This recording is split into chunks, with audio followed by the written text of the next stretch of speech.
Un saludo fraternal en el nombre de nuestro Señor y Salvador Jesucristo, esperando que esta clase de Cristología le sea de gran bendición en su vida. Vamos a continuar desarrollando el tema de Jesús como maestro.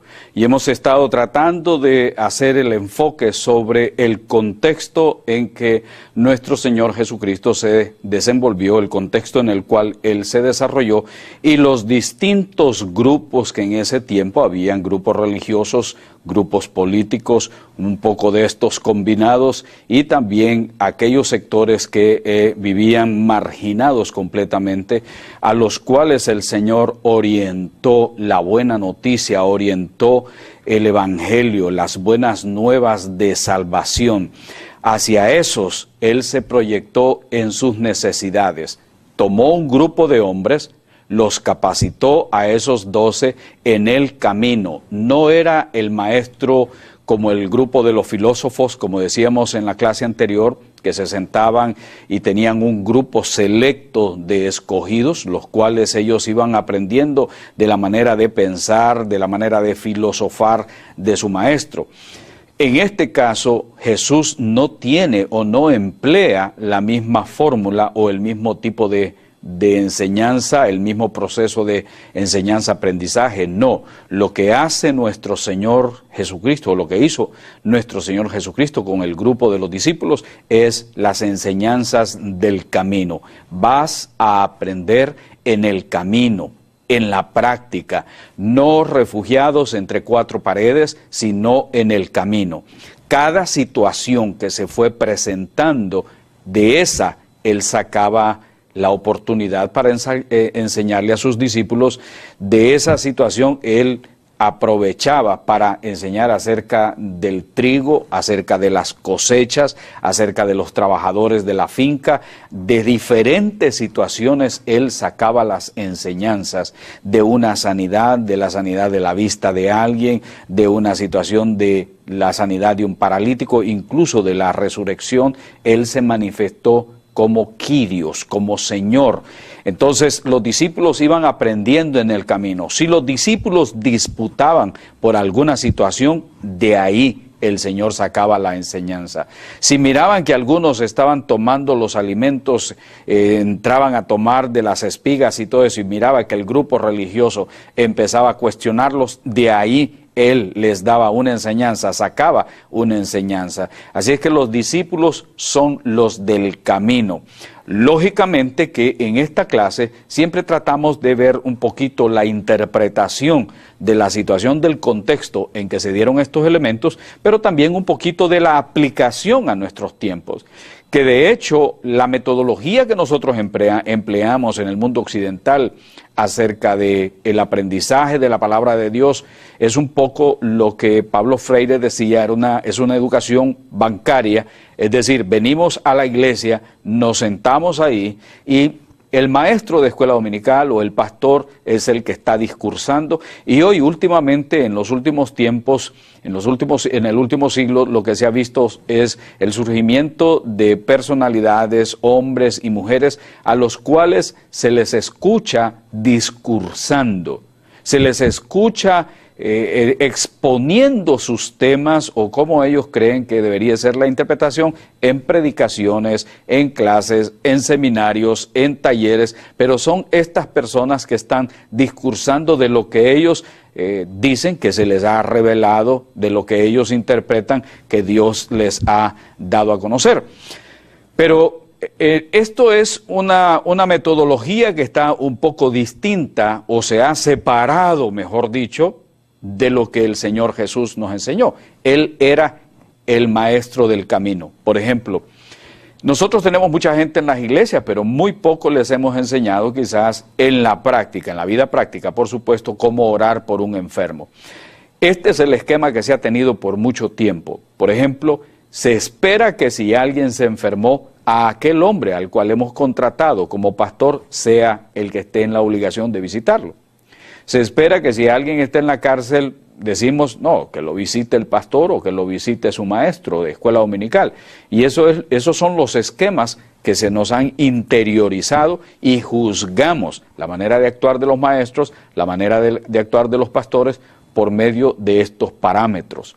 Pero no debe ser así. Por ejemplo, cada persona que viene que se integra a la comunidad, cada persona de la iglesia, cada persona que se incorpora en la membresía de la iglesia, debería de pasar por un proceso de así es como se visita a los enfermos, por un proceso de así es como se debe orar por una persona e interceder, así es como se le debe de hablar a una persona, así es como debemos de mantener la unidad, la coinonía de la iglesia, es decir, en la práctica, no simplemente venir y sentarse a ver aquella figura prominente o aquel evangelista impresionante. No, no se trata de eso. Se trata que cada uno de nosotros nos convirtamos en un discípulo del Mesías. Que cada uno de nosotros en el camino, en la práctica, vayamos aprendiendo y de esa manera vamos a ver la gloria del Señor manifestada. ¿Por qué?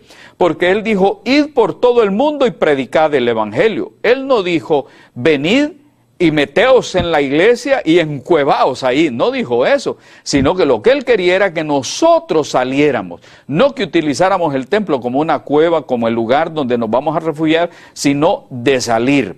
Es en la salida en que cada uno de nosotros comenzamos a recibir la bendición de Dios por el hecho de haber entrado en obediencia a lo que el Mesías Yahshua decía. Si cada iglesia, cada congregación, dejamos de pensar en que aquel tiene 300, el otro ya tiene 3,000, el otro tiene 4,000, y qué mega iglesia más fabulosa, porque toda la gente viene y se concentra en ese lugar. No se trata de esa que sea la meta, de lo que se trata es que cada siervo de Dios y sierva de Dios que se convierte a Jesucristo, se convierta también en un comunicador de las buenas nuevas de salvación, este por este lado, este por el otro lado, el otro en una célula, el otro trabajando por otro lado, compartiendo en el ferrocarril, el otro testificando en la universidad, los otros testificando, porque esto es lo que cada creyente está llamado a hacer, un testigo de los milagros, no solamente los milagros del Nuevo Testamento, sino un testigo de los milagros actuales. Jesucristo sigue haciendo milagros en la actualidad, no solamente de los milagros, sino también de las liberaciones de la esclavitud del pecado y de las liberaciones de la esclavitud de Satanás. Jesucristo viene a liberar a los cautivos, y cuando nosotros vemos estas señales, es evidencia de que el reino de Dios está entre nosotros. Es lógico que en la actualidad el cristianismo se ha desvirtuado, el cristianismo ha ido tomando otro rumbo. Si bien lo mencionamos en las ocasiones anteriores, si se decía antes en la Iglesia Católica Apostólica Romana, que si usted le dejaba la herencia, la finca, la hacienda, la casa, sus bienes materiales y económicos, ellos le daban a usted un indulto. Por eso se llamaba la venta de las indulgencias. Hoy día hay una especie de venta de indulgencias, ya no del lado de los católicos, sino del lado de los cristianos, porque a veces la gente dice, si usted manda tal ofrenda, usted va a obtener el milagro porque usted está sembrando para obtener ese milagro. Entonces, de esa manera, acomodamos las palabras que podríamos considerar es una falacia. No se trata de eso, de lo que se trata es de ver los milagros que no vienen porque alguien dio cierta cantidad de dinero, sino que los milagros vienen debido a la fe de la persona, porque esta persona es la depositaria de la fe, debido a la fe de la persona en Jesucristo. Luego Jesucristo honra la fe de esa persona. Tenemos que tener cuidado con todo esto porque las mismas ventas de indulgencias que se daban antes o ahora mismo tienen otro ropaje, y sobre eso podríamos discutir bastante. Volviendo al tema, que es el que nos tiene atentos, es de qué maneras o de cuántas maneras al Señor Jesús se le llamó maestro. Para nosotros en español es una sola palabra, maestro, pero en el griego tiene muchas palabras, por ejemplo, didáscalos, que es la persona que está enseñando, que es la persona que está guiando a un discípulo y le está diciendo, esto se hace de esta forma, esto se hace de esta otra forma, esto se hace de esta otra forma. Así es que cuando decimos didáscalos, también estamos diciendo maestro. Y hay otras maneras más que nosotros encontramos en la Escritura. Y el ejemplo está en Marcos también 4:38, donde se dice, y él estaba en la popa durmiendo sobre un cabezal, y le despertaron y le dijeron, maestro, no tienes cuidado que perecemos. Vea usted, maestro, maestro.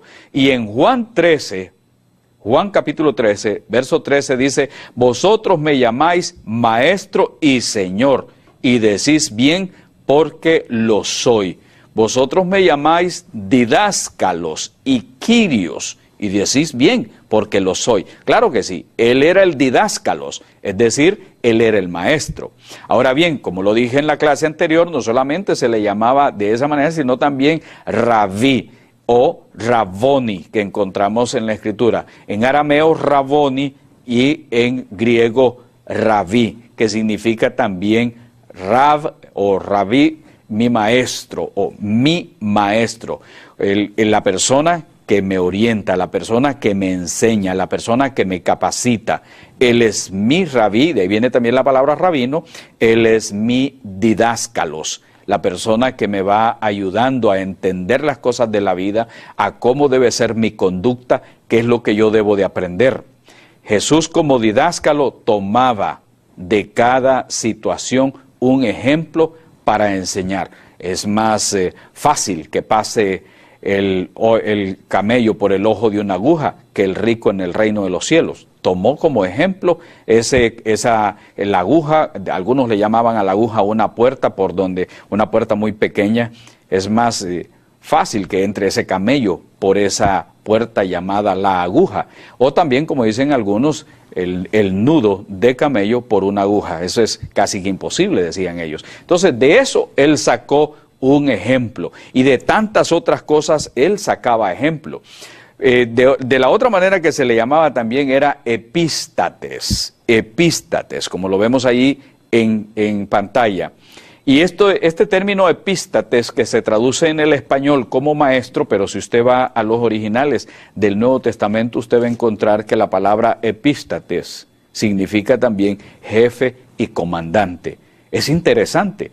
Es decir, el que me guía es mi jefe. Es una manera de decir, el que me está enseñando tiene la autoridad de decirme que yo haga las cosas. Por eso, él como didáscalos, como epístatis, como rabí, decía, cuando oréis, cerrad vuestra puerta. Él está dándonos a nosotros los parámetros, las formas de conducta. Él decía, no seáis como los fariseos, no seáis como los hipócritas. Él está dando la enseñanza de esa manera con la autoridad que él tiene. Por eso los discípulos le llaman en algunos momentos epístates, que significa también, tú eres mi jefe, tú eres mi comandante, tú eres mi maestro, tú eres el que me educa, tú eres el que me enseña. Así es que este proceso es un proceso muy interesante. Por cierto, cuando uno estudia andragogía, que es la ciencia de la educación de los adultos, uno se va dando cuenta que es muy diferente a lo que es la pedagogía. La pedagogía viene del griego paidos, que es la manera de enseñarle a los niños las cosas nuevas, pero al adulto se le enseña completamente diferente. El adulto ya no va a ir aprendiendo con el ABCD que se le va dando a los niños. El adulto tiene que aprender de las cosas prácticas de la vida. Y en este caso podríamos decir que Jesucristo es el andragogo por excelencia. La andragogía viene de la palabra andrés, en griego, que significa hombre adulto, y lo demás tiene que ver con la enseñanza, la manera de enseñar al hombre o a la mujer adulta. Así es que es en el camino, es de las experiencias de la vida, es de las situaciones que se van presentando que cada uno va aprendiendo. Y así somos nosotros también en la vida de la iglesia. Entramos a la iglesia y comenzamos a aprender de cada uno de los elementos con los cuales nosotros nos vamos enfrentando. Por ejemplo, hay discípulos que han llegado, hay personas que han llegado a nuestra iglesia y se han hecho discípulos, lógicamente, de Jesucristo y aprenden cómo bregar con situaciones de fuerzas satánicas, aprenden cómo hacerle frente a todas esas fuerzas espirituales de maldad. Ellos se reúnen, están capacitados, saben cómo liberar a una persona de esas fuerzas de maldad. ¿De dónde se aprende todo esto? Del Maestro Jesucristo. Lo que vemos es lo que Él enseñó, cómo lo enseñó, cómo lo hizo, cómo lo realizó, y nosotros lo que nos corresponde hacer es seguir lo que Él nos ordenó. Y cuando nosotros decimos, en el nombre de Jesucristo, esa fuerza se tiene que ir, damos la orden y esa fuerza definitivamente se va. Llámele usted demonio, llámele usted malos espíritus, llámele usted mala fuerza, lo que le quiera llamar, la cosa es que en el nombre poderoso de Jesucristo se va. Y esa persona es completamente liberada. Si hay una situación de las personas nuevas que van llegando a la iglesia y ellos dicen, bueno, pero ¿cómo es que se ora? Enseñamos a estas personas a orar de acuerdo a lo que Jesús dijo. No se trata de gritar desesperadamente, no se trata de querer estar pegando brincos, gritos y todas estas cosas, sino de entrar con reverencia, pero también bajo el poder del Espíritu Santo para obtener el oportuno socorro, para obtener la bendición que tanto se espera. Estas personas nuevas que van llegando no deben de aprender el estilo denominacional, porque no se trata de eso. Ese es un gravísimo error que muchos de nosotros hemos tenido, y a mí en un tiempo en mi vida me quedé reflexionando y decía, ¿por qué en las iglesias pentecostales lo hacen de esta manera? ¿Por qué en nuestras iglesias bautistas lo hacen de esta otra? ¿Por qué los metodistas tienen su estilo? ¿Por qué la iglesia católica, apostólica y romana tiene su forma de ser? ¿Por qué también la iglesia católica ortodoxa griega tiene sus maneras y letanías y su liturgia y todas estas cosas y forma de ser? Y decía, ¿por qué no todos, en vez de estar haciendo énfasis en cómo lo hace la denominación, lo hacemos a la manera de Jesús? Si a la hora de predicar, vamos a predicar, hacerlo a la manera de Jesús. Si a la hora de la hora vamos a enseñar, hacerlo a la manera de Jesús. Por eso la gente decía que Jesús enseñaba con autoridad, no como los escribas y no como los fariseos, que se encargaban ellos simplemente de ir leyendo y repetir las oraciones. Esta es la oración para la comida. Leían su librito o su rollo, la oración para la comida. Esta es la oración ya para el final del día. Leían su rollito y decía la oración para el final del día. Entonces caían en lo que nosotros llamamos un rezo. No se trata de hacerlo al estilo de las denominaciones, se trata de hacerlo a la manera de Jesús, con la autoridad que nos da el Señor Jesucristo, y por eso decimos el Señor, porque Él es el Kyrios. Y es lo que estamos diciendo anteriormente, es el epístates, nuestro jefe, el comandante, como se traduce del griego al español. Él es el que dijo cómo había que hacerlo, entonces nosotros debemos de hacer obediencia. Él dijo que cuando nosotros diéramos limosna o ayudáramos a alguien, que no sepa tu izquierda lo que hace tu derecha. Y a veces muchos lo dicen, estamos haciendo esto, estamos haciendo lo otro, no para informar al pueblo qué está haciendo, sino para que alguien se adjudique los honores. No se trata de eso. ¿Sabe qué es interesante? Que el Señor Jesús les enseñó a los discípulos que no los llamaran a ellos rabí o maestros o didáscalos o epístates, porque Él les decía que un maestro había y era Él, y que no había que llamar a otros patir en griego, sino que de llamarlo, porque todos son hermanos. Patir significa padre, no le llamen a nadie padre. Pero ¿qué es lo que pasa con algunos sectores religiosos? Al fulano de tal, que es un sacerdote, cura, le dicen padre fulano. Eso se hace lógicamente por ignorancia, pero el que no es ignorante es el sacerdote, que él sabe bien que a él no le deben de llamar de esa manera, pero hay, por dicha grande, muchos sacerdotes que no aceptan que se les llamen padre, y ellos mismos le dicen a la gente, oye, no me llames padre, porque padre solo hay uno, pero el resto y la gran mayoría les gusta. ¿Por qué? Porque al ser humano en la carne le gustan los títulos, le gustan que a uno le mencionen que es el doctor, que es el reverendo, que es el apóstol fulano, y no es esa la enseñanza. que la Biblia nos da. Por eso hay una cantidad grande de cristianos que se van detrás de las modas y que al fulano hay que llamarle reverendo, que al otro hay que llamarle el apóstol, que a la otra hay que decirle, y ahora con ustedes la profeta fulana de tal. Cuando en la Biblia se nos habla y que todos somos hermanos, todos los cristianos somos un solo pueblo. No se trata entonces de seguir las modas y las corrientes, sino lo que enseñó el Maestro Jesucristo. El Maestro Jesucristo decía que a nadie había que devolverle mal por mal, que si alguien te pide que le cargues 1 milla, que tú lo cargues 2 millas. ¿Quién va a querer hacer eso? Solo aquellos que definitivamente han aprendido del Maestro Jesucristo.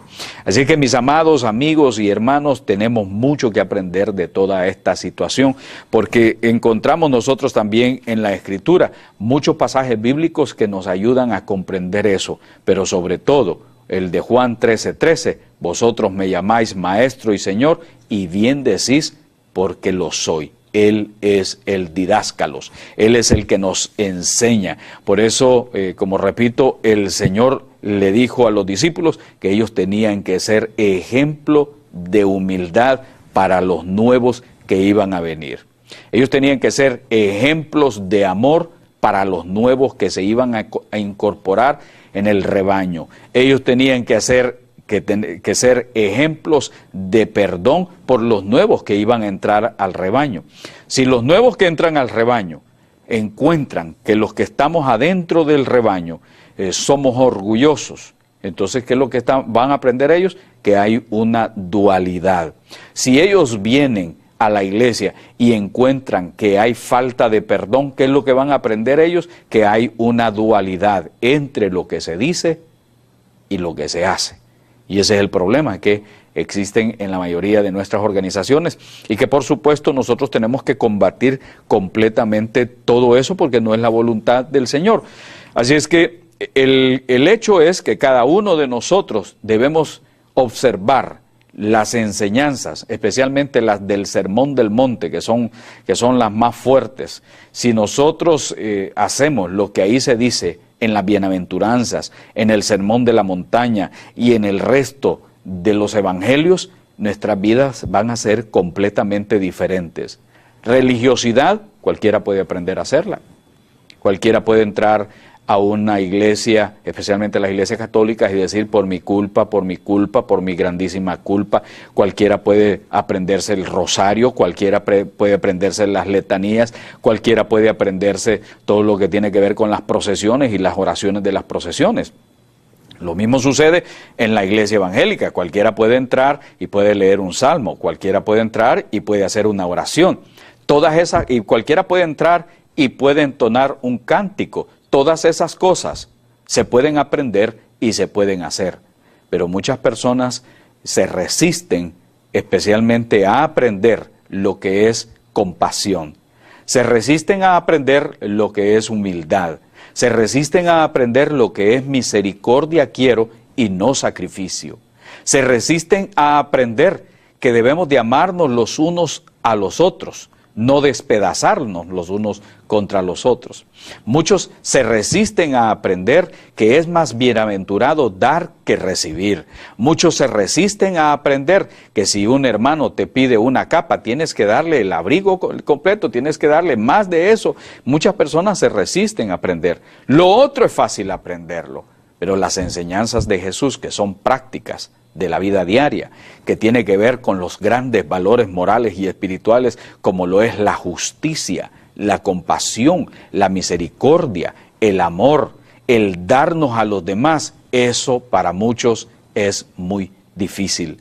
Pero la Escritura nos llama a nosotros a ser personas que estemos dispuestos a darnos por el Señor, siguiendo sus enseñanzas, siguiendo lo que Él quiere. Por eso hay una palabra griega que también se llama kalididáscalos o kalodidáscalos, que tiene que ver con maestros buenos.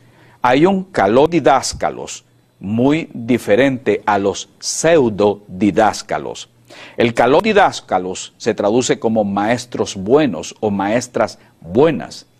Y el pseudodidáscalos se traduce como falsos maestros. Para entender la existencia de los falsos maestros, basta con ver los frutos. Por eso la Biblia dice, por sus frutos los vas a conocer. Si como frutos tiene el ser ambicioso, que quiere dinero, dinero, dinero. Si como frutos tiene el ser manipulador, manipula a la congregación, a la gente. Si como fruto tiene ser una persona falsa, los demás se van a dar cuenta que definitivamente es un pseudo didáscalos, es decir, es un falso maestro. Discursar, hablar, es realmente fácil, pero seguir las enseñanzas del Maestro Jesucristo implica la negación de uno mismo. Por eso es necesario que si usted va a ser un discípulo de Jesucristo, es necesario nacer de nuevo. Si nosotros no nacemos de nuevo, entonces lo que va a suceder es que nos vamos a convertir en un religioso más. Nos vamos a convertir en un fariseo más. Nos vamos a convertir en un saduceo, en un aristócrata de la religión, y eso Dios no lo quiere. Si este programa te ha sido de bendición y quieres compartirlo con otras personas, solicítalo inmediatamente a la iglesia, que con mucho gusto te lo vamos a dar a vuelta de correo. Que la gracia de nuestro Señor Jesucristo, el amor de Dios nuestro Padre y la consolación del Espíritu Santo sean contigo y tu familia, hoy, mañana y siempre.